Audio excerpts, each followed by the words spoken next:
Hey, welcome to my blog.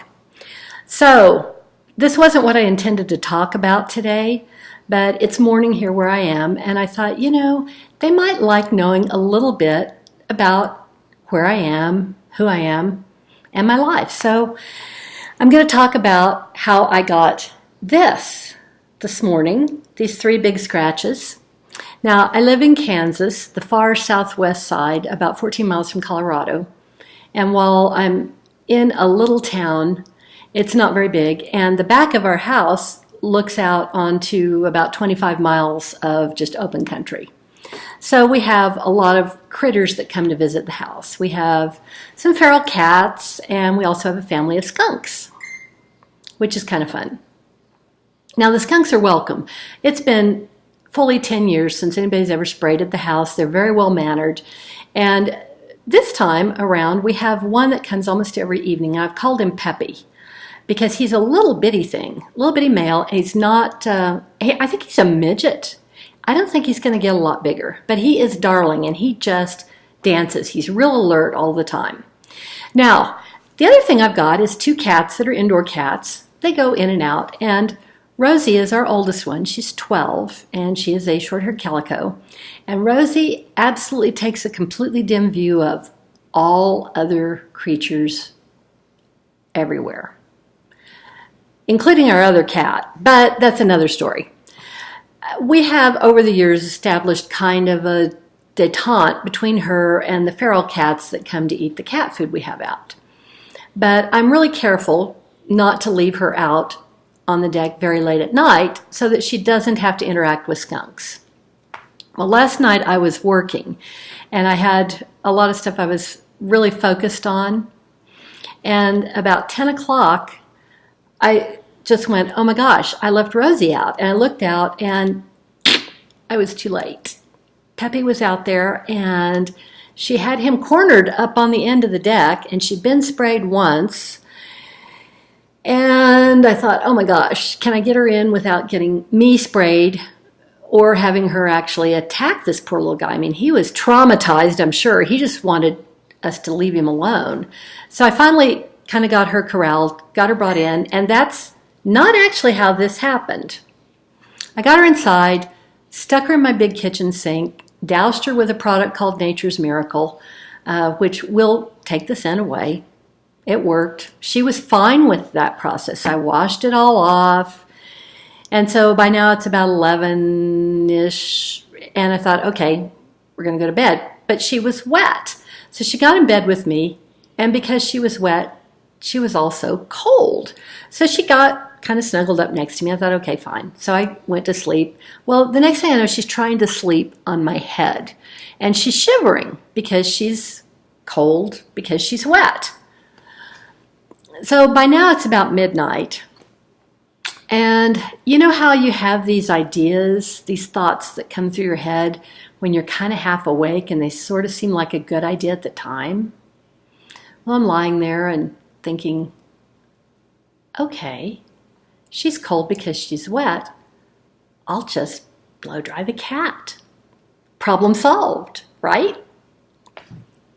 So you can probably see where this is going now. So I get the blow dryer and I have her on the bed and I have a hold of her just loosely. And the minute I turned it on, she decided it was a cat eater.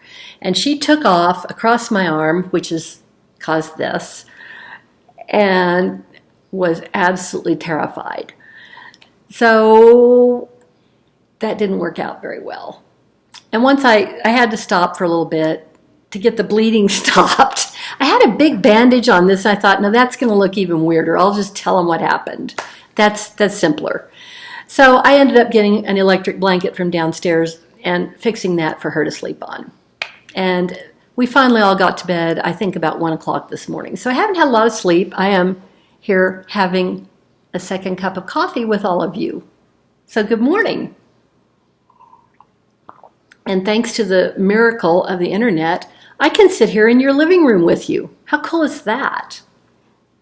So we are going to do some tapping because while this does not hurt at all, I do want to speed up the process of having it get well. And you can do that. So if you've got something that you would like to have heal up a little quicker or recover from faster, join me. We're just going to do a little tapping here. So let's just start out here. Oh, I've got this thing, an illness or an injury, and I'd really like it to go away. I wonder if I could speed that process up. I'm open to it. And I certainly profoundly love and accept myself. And I love my arm.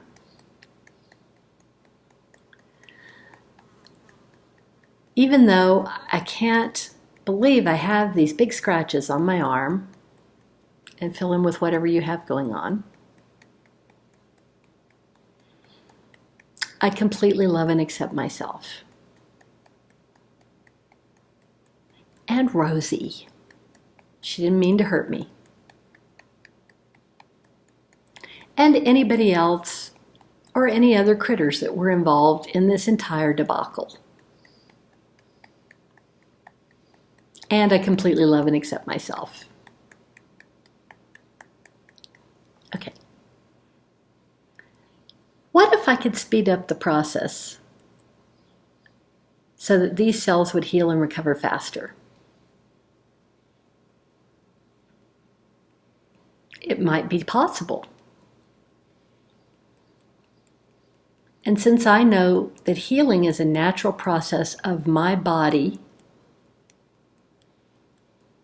and it's a part of my great design, I know this is going to get well anyway. And I don't have to do anything except just let a little time pass. I'm okay with that. And I'm really grateful for that. But what if I could speed up the process? I give my body permission to release the need to hold on to this injury. I allow this to heal faster. I choose to speed up the process of cellular renewal.